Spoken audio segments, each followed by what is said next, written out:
بسم الله الرحمن الرحيم بالله سم እጅግ በጣም ሩህሩህ በጣም አዛኝ በሆነው هذه الآلام ستنتهي على باب الجنة እነኚህ ስቃዮች በጀነት ደጃፍ ያበቃሉ። ስቃዮቹ ሲራጥን ከተሻገርክ በኋላ ያበቃሉ። አንተ የተባረክ ሰው ሆይ ስቃይህ የሚያበቃው በባለ አጎበር አልጋዎች ላይ ተጋምደህ ስታርፍ ነው። ህመሙ የሚያበቃው መላእክቱ በየበሩ እየገቡ ሰላምታ ሲያቀርቡልህ ነው።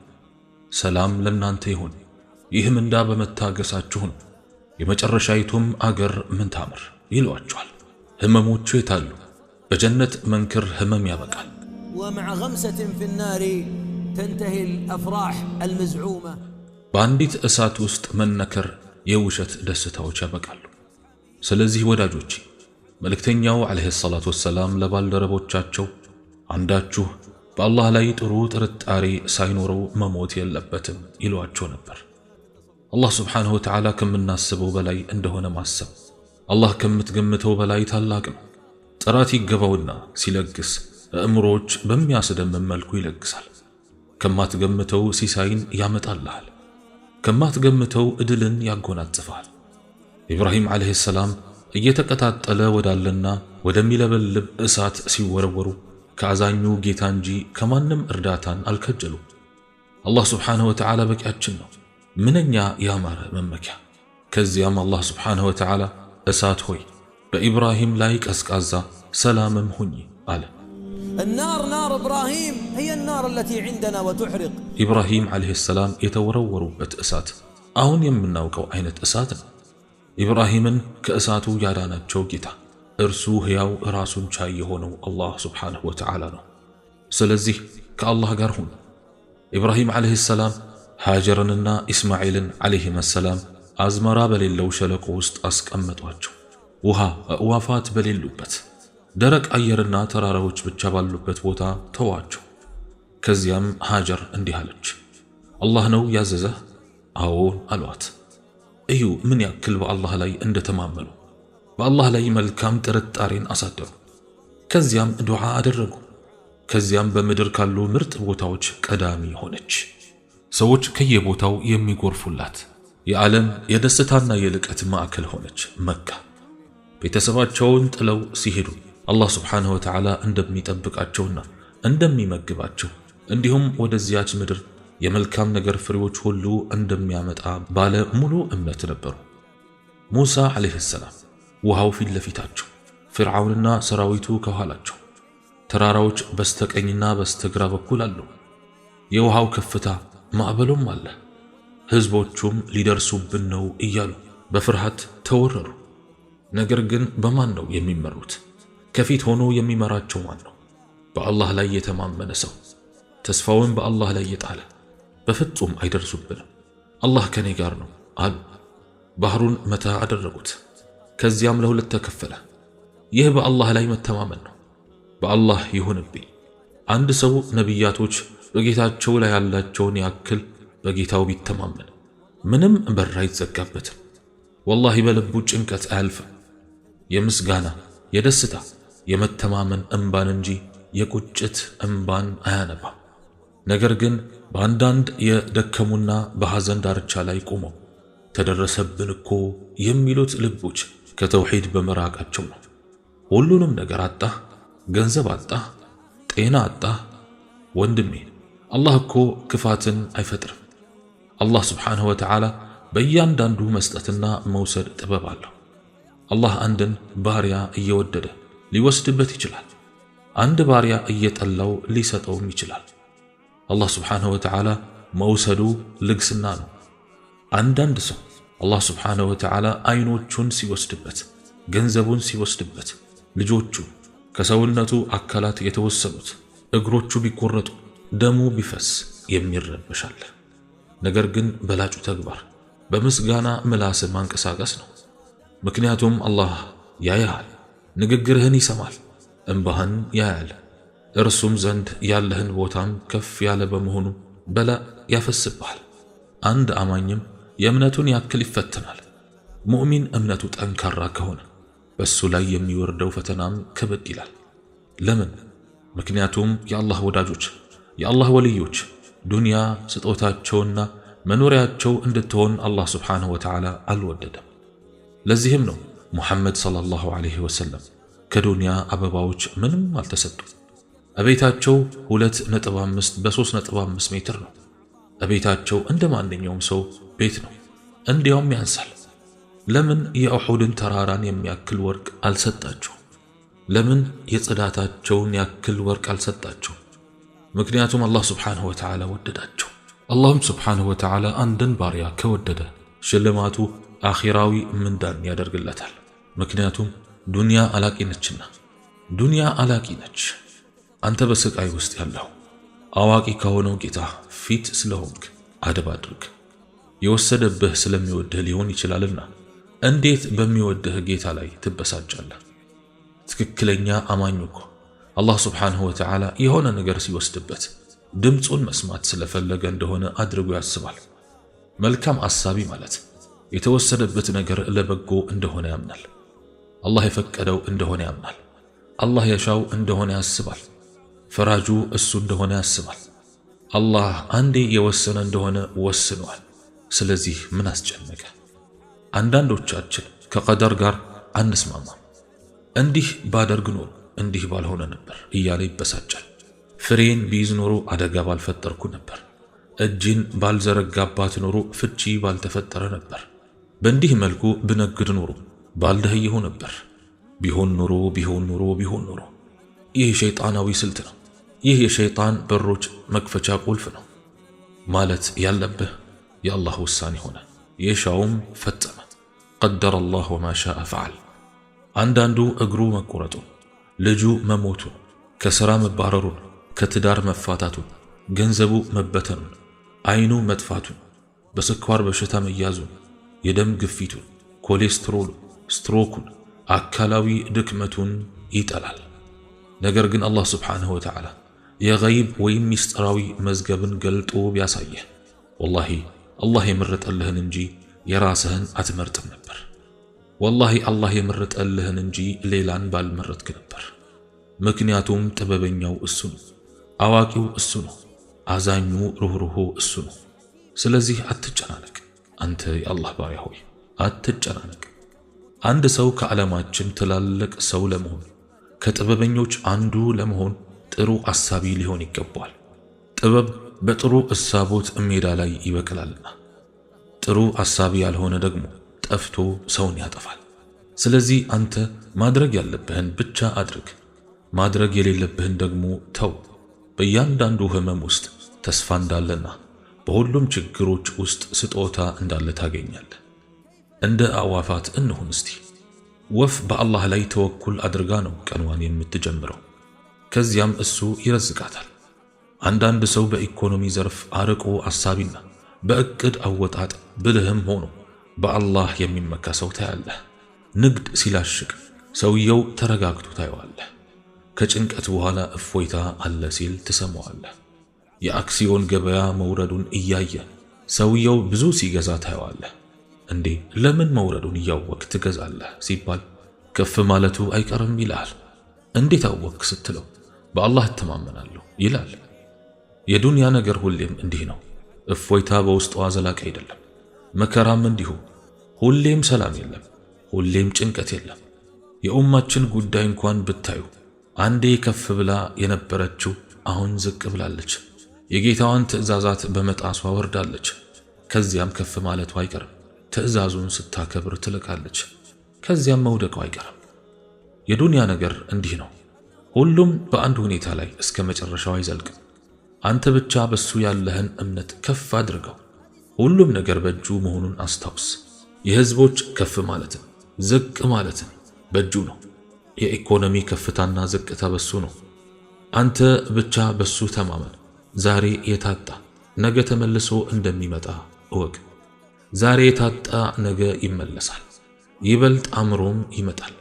ለምን ካልክ ምክንያቱም በሰው ሳይሆን በአላህ እተማመናለሁና ኢማንም በልቤ ውስጥ እስካለም ሀብታም ነኝ።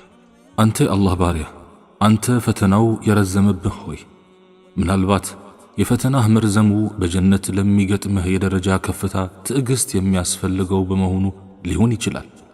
በመሆኑም ታገስ። አላህ ስብሓንሁ ወተዓላ ለመልእክተኛው ዓለይሂ ሰላቱ ወሰላም እንዲህ አላቸው፣ ከመልእክተኞችም የቆራጥነት ባለቤቶች የሆኑት እንደ ታገሱ ሁሉ ታገስ። እንዲህም አለ፣ በጊዜያቱ እምላለሁ ሰው ሁሉ በርግጥ በኪሳራ ውስጥ ነው። እነዚያ ያመኑትና መልካሞችን የሰሩት በእውነትም አደራ የተባባሉት በመታገስም አደራ የተባባሉት ብቻ ሲቀሩ። በሌላም አንቀጽ እንዲህ ተብሏል፣ መላእክትም በእነርሱ ላይ ከየደጃፉ ሁሉ ይገባሉ፣ ሰላም ለእናንተ ይሁን፣ ይህ ምንዳ በመታገሳችሁ ነው፣ የመጨረሻይቱም አገር ምን ታምር ይሏቸዋል። ስለዚህ አንተ የአላህ ባሪያ ሆይ በዚህች ምድር ፈተና የሌለበት ነገር እንደሌለ እወቅ። ከዚያም የአላህ ፈረጃ እስኪመጣልህ ድረስ በምታደርገው ትዕግስት ትመነዳለህ። በአላህ ይሁንብኝ፣ አላህ ስብሓንሁ ወተዓላ ለሁሉም ቅርብ ነው። ከመገለጫ ባህሪያቱ ቅርብ መሆኑ ነው። የጉንዳን ኮቴ እንኳን የሚያይ ከራስህ ጋር የምታደርገው የውስጥ ንግግር ሰሚ የሆነ ጌታ ነው። ሰውንም ነፍሱ በሐሳቡ የምታጫውተውን የምናውቅ ስንሆን በርግጥ ፈጠር ነው ይላል ቁርአኑ። ስለዚህ በልብህ ዱዓ ብታጉተመትም አይሰማኝም ብለህ ታስባለህ? ቀረቤታው አይሰማህም? ቀረቤታው ሲሰማህ እኮ ወላሂ ቀልብህ ይረጋጋል። አንተ አንዳንዴ የውስጥህን ለማስረዳት ትጥርና ለማለት የፈለግኩት ገብቶሃል ወይ ሸይኽ ብለህ እንደገና ትጠይቃለህ። አላህ ስብሓንሁ ወተዓላ ግን የውስጥህን ሳትናገር የሚያውቅ የሆነ ጌታ ነው። በመሆኑም ልብህ ይረጋጋ። አንተ ጭንቀት የዋጠህ ሰው ሆይ ቀልብህ ውስጥ ባለው ጭንቀት ምክንያት አላህን በምታወሳ ጊዜ እምባህ ጠብ ሊል ይችላል። ይህች እምባ ከፍራቻው ከሆነች ምንኛ ታድልሃል።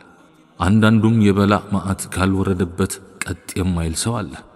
ስለዚህ አንተ ተጨናቂው ሰው ከአላህ ዘንድ በሆነ ፈረጃ አብሽር። ቅድሚያ ግን አላህን ማወቅ ይኖርብሃል። ካንተ ውጭ በእውነት ሊመለክ የሚገባ አምላክ የለም። ጥራት ይገባ። ከበደለኞች ነኝ። ይህንን ዱዓ ባይሉ ኑሮ ዩኑስ ዓለይሂ ሰላም በአሳ ነባሪው ሆድ ውስጥ እያሉ በጭንቀት ሊሞቱ ይችሉ ነበር። ጭንቀት የበሽታ ምንጭ ነው።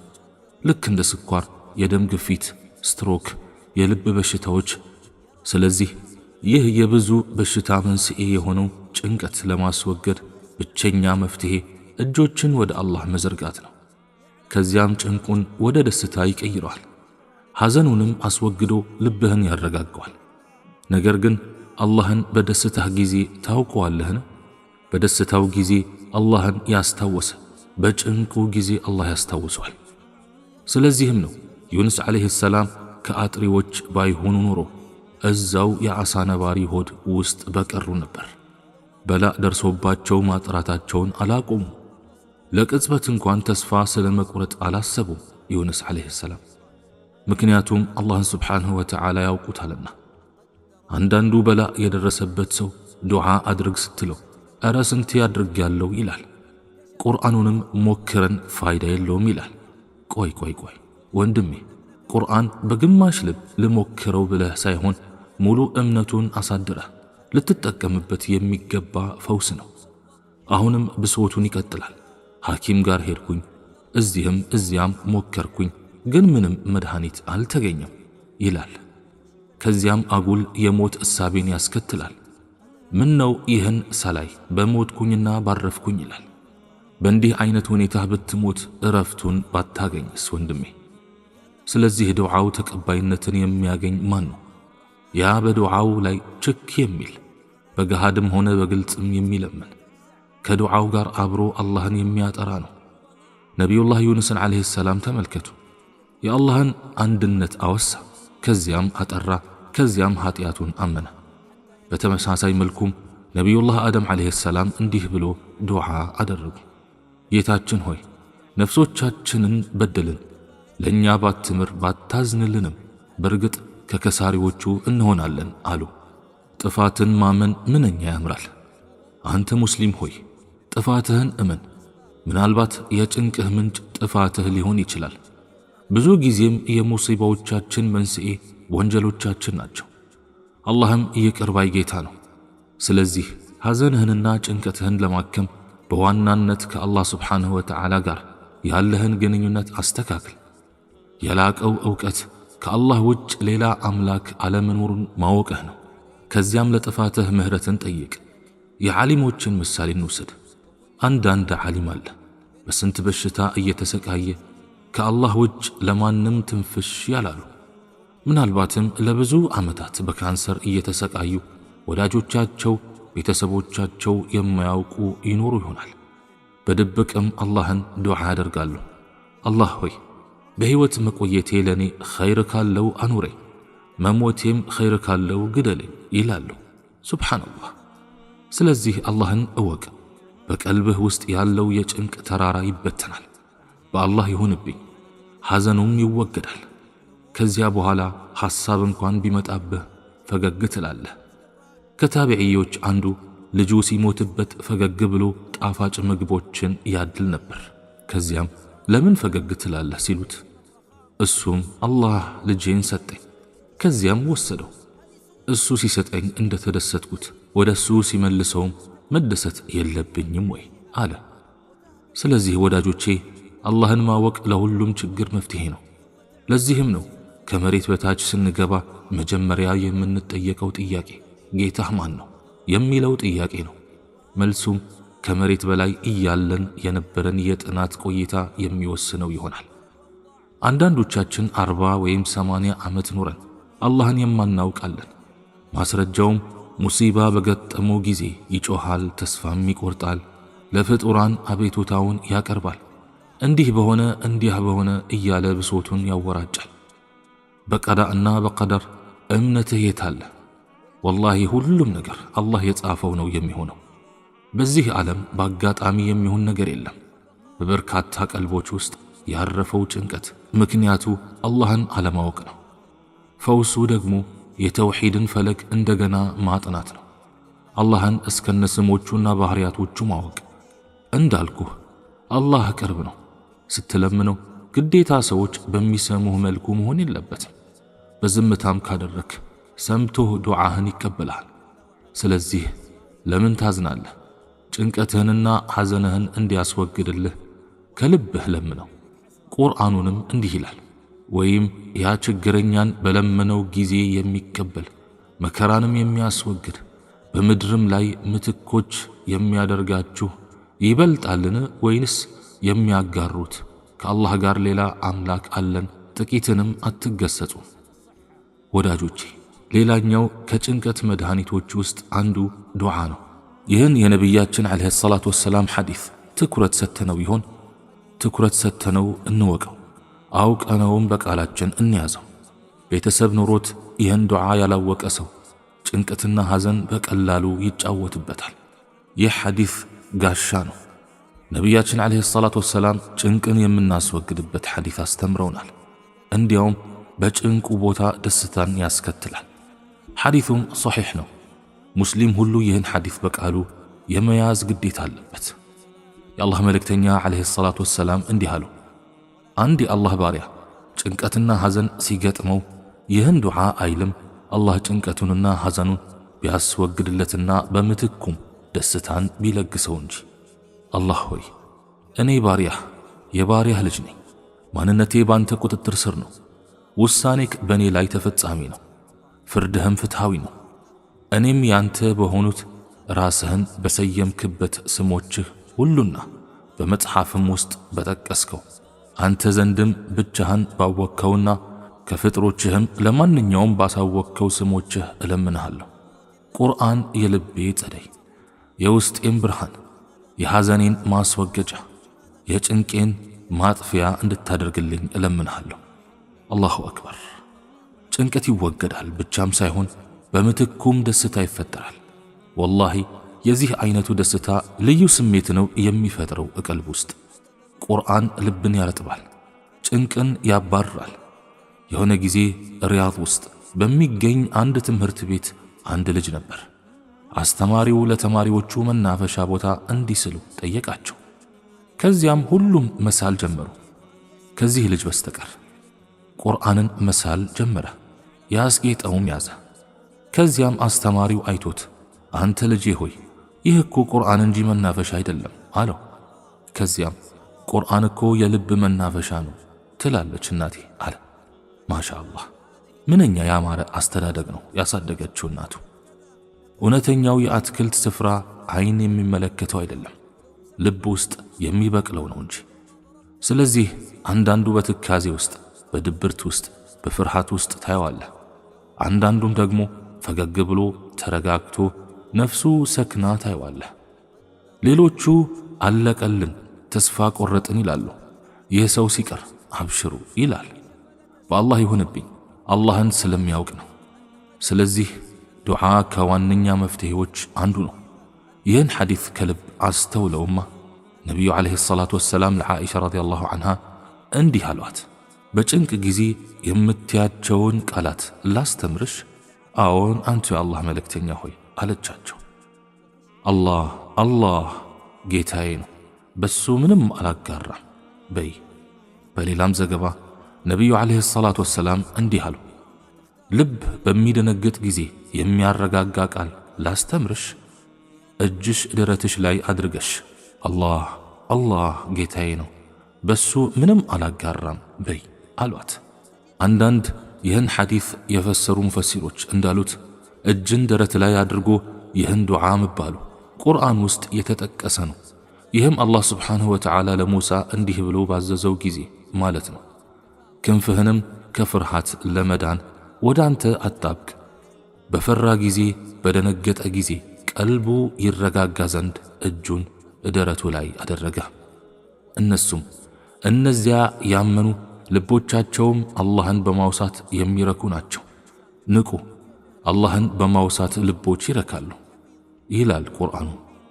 ስለዚህ ዱዓ ከዋናዎቹ መፍትሄዎች አንዱ በመሆኑና ዱንያ ውስጥ እስካለን ብዙ ፈተናዎች ስለሚገጥሙን ዱዓዎቹን ራሳችንንና ልጆቻችንን ማስተማር ይኖርብናል።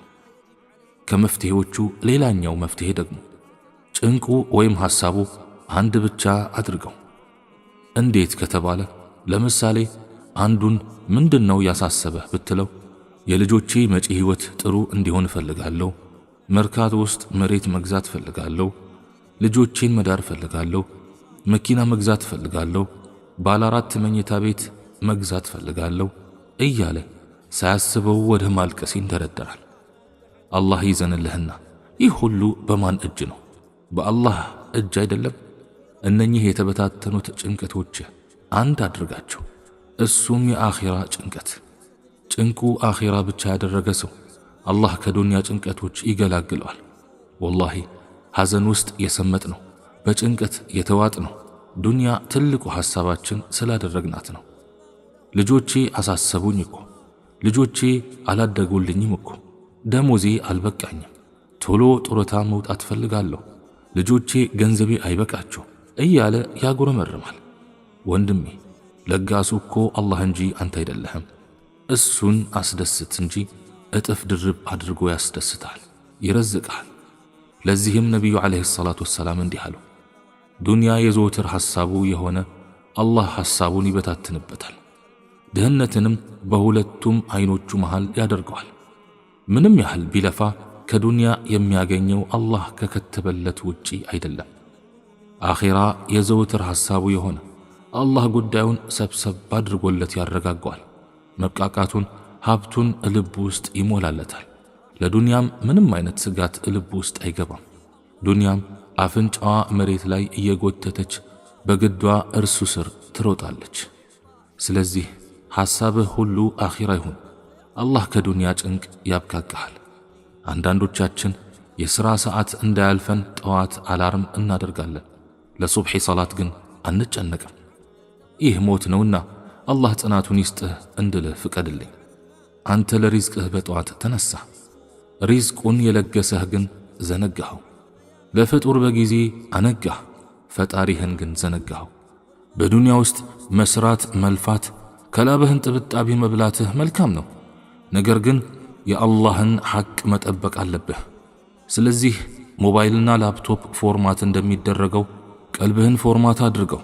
ከጌታህ ጋር ያለህን ግንኙነት አሳምረው። ከመፍትሄዎቹ ሌላኛው መፍትሄ ደግሞ በሰላት ከአላህ ጋር መደዋወልን ማብዛት። አንድ ሰው በደወልክለት ቁጥር የፈለግከውን እሰጥሃለሁ ቢልህ መደወሉን ሳይሰለችህ ታከታትለዋለህ አይደል? ታዲያ ምን ነው አላህ ስብሓንሁ ወተዓላ እድሉን ሰጥቶን ሳለ መጠቀሙን ተሳነ? የጠየቅነውን የፈለግነውን የሚሰጠን የሆነ ጌታ እኮ ነው። እሱን ማውራት በራሱ የደስታ ምንጭ ነው። ለዚህም ነው ነቢዩ ዓለይሂ ሰላቱ ወሰላም ለቢላል አንተ ቢላል ሆይ እስቲ በሷ በሶላት አረጋጋን እስቲ ይሉት ነበር የሰላት ወቅት ሲደርስ። አንተ ሙእሚን ሆይ በአላህ ይሁንብኝ፣ ሰላትን ሱሱ ያደረገ ሰው ለጭንቀት አይንበረከክም፣ ውስጡም ሰላም ነው። ቁርአኑንም እንዲህ ይላል፣ በሰላትና በሰብር ታገዙ። ሰላቱን አጥብቆ የያዘ ሰው ከሐሳብ ይገላግለዋል፣ ሪዝቁንም በረካ ያደርግለታል። ሰላት መስገድ ሲባል ዝም ብሎ መውረድ መነሳት ማለት አይደለም። በአግባቡ ቀጥ አድርጎ ኹሹዕና ሰኪና ኑሮት ከአላህ ጋር መገናኘት ነው ፍሬያማ የሚሆነው። ሁሉም የአምልኮ ተግባራት መሬት ነው የተደነገጉት ሰላት ሲቀር። ነቢዩ ዓለይሂ ሰላቱ ወሰላም ወደ ሰማይ ባደረጉት የሚዕራጅ ጉዞ ወቅት ነበር የተደነገገው። ይህም በጣም ወሳኝ መሆኑን ነው የሚያሳየው። ሰው በኹሹዕ ሲሰግድ ነፍሱ በሰኪና የደስታ ሰማይ ታካልላለች። በአንዲት ስጁድ የሚረግፈው የጭንቀት ቃላት ሰሚውና አዛኙ ጌታ ሰምቶ በፍጹም ባዶ እጁን አይመልሰው። ከመፍትሄዎቹ ሌላኛው መፍትሄ ደግሞ በቀዷእና በቀደር ማመን ነው። የደረሰብህን ሙሲባ ሊያጠፋህ አልተከሰተም አንተ ራስህን ካልጎዳህ በስተቀር። ሁሉም ነገር ለጥበብ ነው የሚከሰተው። በበሽታ ብትፈተን ለጥበብ ነው። በድህነት ብትሰቃይ ለጥበብ ነው። አላህ ስብሓንሁ ወተዓላ አንዳንድ ባሮቹን ይፈትናቸዋል። ከዚያም ተናንሰው ተሰብረው አላህ ዘንድ ይቀርባሉ፣ ብዙ ምንዳንም ያፍሳሉ። ስለዚህ ባይፈትናቸው ኑሮ ይህ ሁሉ ምንዳ ባላገኙ ነበር። ስለዚህ ልጅ ቢታመምብህ፣ መኪናህ ቢገጭ፣ እቤትህ ቢፈርስ፣ ከስራህ ብትባረር የአላህ ውሳኔ ነው ብሎ አምነህ መቀበል አለብህ። ምክንያቱም ምድርና ሰማያት ከመፈጠራቸው ከ50,000 ዓመታት በፊት ተጽፎ ያበቃለት ጉዳይ ነው። ስለዚህ የምን ሐዘን የምን ትካዜ? ወዳጆቼ አንድ ሰው አላህ ስብሓንሁ ወተዓላ ሲሰጠውም ሲነሳውም ውሳኔው ነው ብሎ አምኖ እንዲቀበል ቀልቡን ያሰለጠነ ሰው ምንኛ ታደለ። አንድ ሰው ልጁ ሞቶበት ከዛ አላህ ስብሓንሁ ወተዓላ ለመላኢኮቹ የአብራኩን ክፋይ ነፍሱን ነጠቃችሁበት አላቸው። አዎን አሉት።